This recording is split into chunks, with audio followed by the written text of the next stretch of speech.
கருவில் என்னை சுமந்தத பார்த்தா உம்மை அம்மானு சொல்லணும். தோளில் என்னை சுமந்தத பார்த்தா உம்மை அப்பானு சொல்லணும். கருவில் என்னை சுமந்தத பார்த்தா உம்மை அம்மானு சொல்லணும். தோளில் என்னை சுமந்தத பார்த்தா உம்மை அப்பானு சொல்லணும். என்னை கெஞ்சுவதும் கொஞ்சுவதும் பார்த்தா உம்மை அம்மானு சொல்லணும். என்னை ஆற்றுவதும் தேற்றுவதும் பார்த்தா உம்மை அப்பானு சொல்லணும். என்னை கெஞ்சுவதும் கொஞ்சுவதும் பார்த்தா உம்மை அம்மானு சொல்லணும். என்னை ஆற்றுவதும் தேற்றுவதும் பார்த்தா உம்மை அப்பானு சொல்லணும். உம்மை அப்பானு கூப்பிடுவே உம்மை அம்மானு கூப்பிடுவே. உம்மை அப்பானு கூப்பிடுவே உம்மை அம்மானு கூப்பிடுவே. உம்மை அப்பானு கூப்பிடத்தான் ஆசை உம்மை அப்பானு கூப்பிடவா. உம்மை அம்மானு கூப்பிடத்தான் ஆசை உம்மை அம்மானு கூப்பிடவா.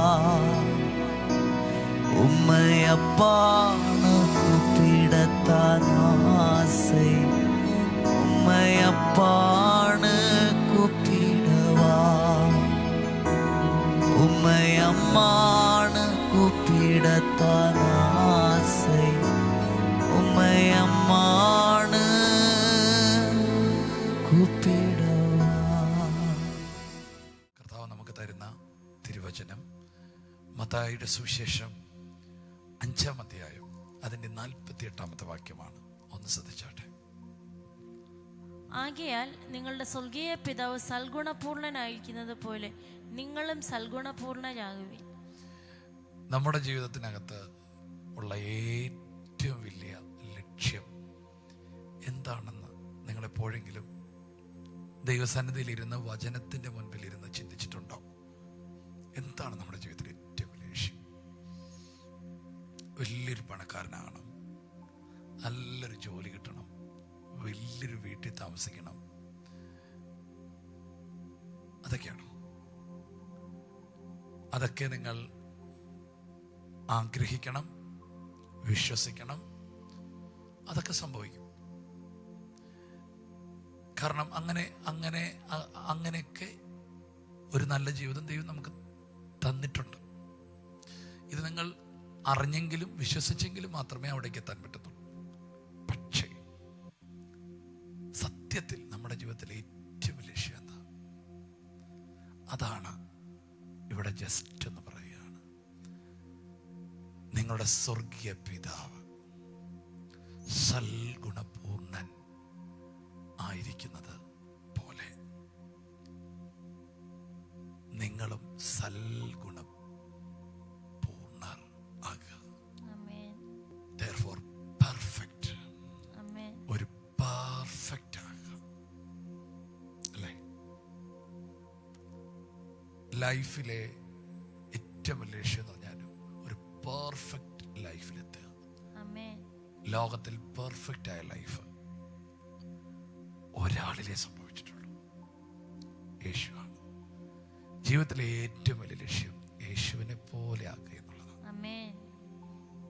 പക്ഷെ പക്ഷെ ഈ വചനം വായിച്ചപ്പോൾ എനിക്കിതിനേക്കാൾ ഭയം തോന്നി. പിതാവിനെ പോലെ ആകുക. സൽഗുണപൂർണനായ പിതാവിനെ പോലെ നിങ്ങളും സൽഗുണപൂർണനാകുക. അപ്പൊ ദൈവത്തിൻ്റെ ഒക്കെ ആഗ്രഹം എന്താണ്? അവന്റെ അതേ ഇമേജിൽ നിങ്ങൾ വെളിപ്പെട്ടു വരിക എന്നുള്ളതാണ്. അതിനല്ലേ നമ്മളെ സൃഷ്ടിച്ചതുപോലെ. ദൈവത്തിന്റെ ആ ഒരു പർപ്പസ് നമ്മൾ മനസ്സിലാക്കി. നമ്മുടെ സാദൃശ്യത്തിലും നമ്മുടെ സ്വരൂപത്തിലും മനുഷ്യനെ ഉണ്ടാക്കുക. പക്ഷെ അന്നത് ഉണ്ടാക്കി തുടങ്ങിയതേ ഉള്ളൂ. അത് പെർഫെക്റ്റ് ആയില്ലായിരുന്നു. പെർഫെക്ഷന് വേണ്ടിയുള്ള ഒരു തുടക്കമായിരുന്നു ഏദനിൽ തുടങ്ങിയത്. ആ പെർഫെക്ഷനിലേക്ക് എത്തിക്കാൻ വേണ്ടിയാണ് ഏദനിൽ വെയിലാറുന്ന സമയത്ത് പിതാവിന്റെ ഫെലോഷിപ്പ് ലഭിക്കുന്നത്. ഈ ദൂതന്മാരും മനുഷ്യരും തമ്മിലുള്ള വ്യത്യാസം, മനുഷ്യൻ വീണു, ദൂതന്മാരും വീണു. പക്ഷെ ദൂതന്മാരെ ദൈവം വീണ്ടെടുത്തില്ല, മനുഷ്യനെ ദൈവം വീണ്ടെടുത്തു. അതെന്നാ ചോദിച്ചാൽ, മനുഷ്യനെ ദൈവം സൃഷ്ടിച്ചത് പെർഫെക്റ്റ് ആയിട്ടല്ല, പെർഫെക്റ്റ് ആകാനാണ്. പക്ഷെ ദൂതനെ സൃഷ്ടിച്ചത് പെർഫെക്റ്റ് ആയിട്ടാണ്. പെർഫെക്റ്റായി ഒരാൾ വീണ് കഴിഞ്ഞാൽ പിന്നെ അവനെ എന്തിനാ ചെയ്യണ്ടേ?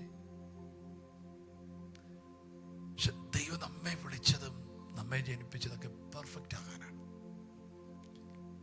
തൻ്റെ സന്നിൽ വിശുദ്ധരും നിഷ്കളങ്കരും ആകേണ്ടതിന്. ഒരു ചെറിയ സമയത്തിനുള്ളിൽ ദൈവം നിങ്ങൾക്ക് തരുന്ന വലിയ കാര്യമാണ് കേട്ടോ. ദൈവം നമ്മെ നമ്മുടെ ജീവിതത്തിലെ ഏറ്റവും വലിയ ലക്ഷ്യം എന്ന് പറഞ്ഞാൽ യേശുവിനെ പോലെ ആകുകയാണ്, അല്ലെങ്കിൽ പിതാവിനെ പോലെ ആകുകയാണ്. നിങ്ങളുടെ ജീവിതത്തിൽ അതിനുവേണ്ടി പ്രാർത്ഥിച്ചോണം. മറ്റു പലതുമാണ് നമുക്ക് വളരെ വലിയ കാര്യമായിട്ടൊക്കെ നമ്മൾ ചിന്തിക്കും, ഉറപ്പായിട്ട് ചിന്തിക്കും. പക്ഷെ ഉയർന്നു പൊങ്ങിയിരിക്കുന്ന സിംഹാസനത്തിൽ ദൈവം ഇരിക്കുന്നത് കണ്ട യെശയ്യാവ് പറഞ്ഞത്, അയ്യോ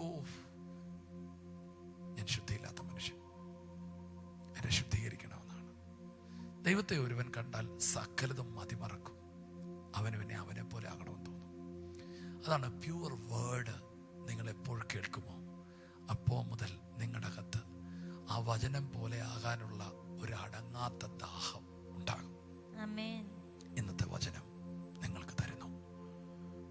സൽഗുണപൂർണനാകാനാണ് ദൈവം നമ്മെ വിളിച്ചിരിക്കുന്നത്. പ്രാർത്ഥിക്കണേ. വീടും ജോലിയും കുഞ്ഞുങ്ങളുടെ ഉയർച്ചയ്ക്കൊക്കെ വേണ്ടി നിങ്ങൾ പ്രാർത്ഥിക്കുമ്പോഴും വേറിട്ട് മാറിയെന്ന് പ്രാർത്ഥിക്കണം. കർത്താവേ, അങ്ങേ പോലെ ആകാൻ എന്നെ പണിതെടുക്കണമേ. അതങ്ങ് ആഗ്രഹിക്കുന്നല്ലോ, എന്നെ അതിനുവേണ്ടി ഒരുക്കണമേ. ഇന്നത്തെ ദിവസം നിങ്ങൾക്ക് ഒത്തിരി വിലയേറിയതാണ്. കാരണം നിങ്ങൾക്ക് ഇന്ന് ഒത്തിരി വിലയേറിയൊരു തോത് കർത്താവ് തന്നിരിക്കുന്നു. ചിലപ്പോൾ ഇന്നത് കാണുന്നവർ കുറച്ചു പേരായിരിക്കും, പക്ഷെ ഒത്തിരി പേർ കാണും. കാരണം അങ്ങനെയുള്ളവരാണ് ഈ ദൂത് കേൾക്കാൻ പോകുന്നത്. യേശുവിനെ പോലെ ആകാനുള്ളവർ. നിങ്ങളുടെ പരമലക്ഷ്യം യേശുവിനെ പോലെ ആകുകയാണ്. അതിനുവേണ്ടി ഒരുങ്ങാം. നമുക്ക് പ്രാർത്ഥിക്കാം. യേശു ഇന്ന് ഞങ്ങൾക്ക് നൽകിയ ഏറ്റവും വിലയേറിയ ദൂതിനായി സ്തോത്രം ചെയ്യും. കർത്താവേ, ഈ വചനം ഈ വ്യക്തിക്ക്, ഈ കുടുംബത്തിന് ഏറ്റവും അനുഗ്രഹമാക്കി അങ്ങ് മാറ്റുന്നതിന് നന്ദി പറയുന്നു പിതാവേ. കർത്താവേ, അങ്ങയുടെ ഇഷ്ടം ഞങ്ങൾ യേശുവിനെ പോലെ ആകുവാനാണല്ലോ, യേശുവിൻ്റെ സ്വരൂപത്തോട് അനുരൂപരാകുവാനാണല്ലോ. പിതാവേ, ഞങ്ങളുടെ ജീവിതത്തിലെ ഓരോ സാഹചര്യങ്ങളിലും കർത്താവ് യേശുവിനെ വെളിപ്പെടുത്തുന്നവരെ അങ്ങ് ഞങ്ങളെ മാറ്റണമേ. പരിശുദ്ധാത്മാവിനായി ഞങ്ങളെ സഹായിക്കണമേ. ഈ വചനം കേൾക്കുന്ന ഈ വ്യക്തിയിൽ യേശുവെ അങ്ങ് വെളിപ്പെടണമേ. യേശുവിനെ പോലെ ഈ വ്യക്തിനെ അങ്ങാക്കി മാറ്റണമേ കർത്താവെ. ഒരു പെർഫെക്റ്റ് ലൈഫ്, ഒരു പൂർണ്ണതയുള്ളൊരു ജീവിതം കർത്താവെ ഈ വ്യക്തിയുടെ, ഈ കുടുംബത്തിൽ ഉണ്ടായി വരട്ടെ എന്ന് ഞങ്ങൾ പ്രാർത്ഥിക്കും. യേശുവിൻ്റെ നാമത്തിൽ ഇവരെ ബ്ലസ് ചെയ്യുന്നു. യേശുവിൻ്റെ നാമത്തിൽ ഒരു പെർഫെക്റ്റായ ലൈഫ് ഇവൾക്ക് ഉണ്ടാവട്ടെ എന്ന് ഞങ്ങൾ പ്രാർത്ഥിക്കും. യേശുവിൻ്റെ നാമത്തിൽ തന്നെ ആമേൻ. കർത്താവേ, ഞങ്ങൾ ഒരുമിച്ച് യേശുവിൻ്റെ നാമത്തിൽ പ്രാർത്ഥിക്കുന്നു. ഒരു ദൈവത്തിൻ്റെ ഹൃദയം അവർക്ക് ലഭിച്ചതിനായി സ്തോത്രം. അവരുടെ ഏറ്റവും വലിയ ലക്ഷ്യം ഏതെങ്കിലും രാജ്യത്തിൽ സെറ്റിലാകുകയോ ഏതൊരു വലിയൊരു വീട്ടിൽ താമസിക്കുകയോ എന്നുള്ളതല്ല. അതെല്ലാം നീ അവർക്ക് അധികം കൊടുക്കും. പക്ഷെ അവരുടെ ഏറ്റവും വലിയ ലക്ഷ്യം യേശുവിനെ പോലെ ആകുക, പിതാവിനെ പോലെ ആകുകയാണല്ലോ. അതിനെ സഹായിക്കണമേ പരിശുദ്ധാത്മാവേ, അതിനുള്ള കൃപ കൊടുക്കണമേ. അപ്പോൾ തന്നെ അവർ ഞെരുങ്ങുന്ന രോഗത്തിൽ നിന്ന്, ഭാരത്തിൽ നിന്ന്, കടത്തിൽ നിന്ന്, ശാപങ്ങളിൽ നിന്ന് യേശുവിനാമത്തിൽ പുറത്തു കൊണ്ടുവരുന്നു. ഇപ്പോൾ അവർ ഈ വചനത്തിൻ്റെ കേൾവിൽ തന്നെ സൗഖ്യമാകട്ടെ, ബലം ധരിക്കട്ടെ, യേശുവിൻ്റെ നാമത്തിൽ തന്നെ. God bless you. കർത്താവ് നിങ്ങളുടെ കൂടെയുണ്ട്. ഈ തിരുവചനങ്ങൾ നിങ്ങൾ മറ്റു പലരിലേക്കും എത്തിക്കണേ. God bless you. Shalom.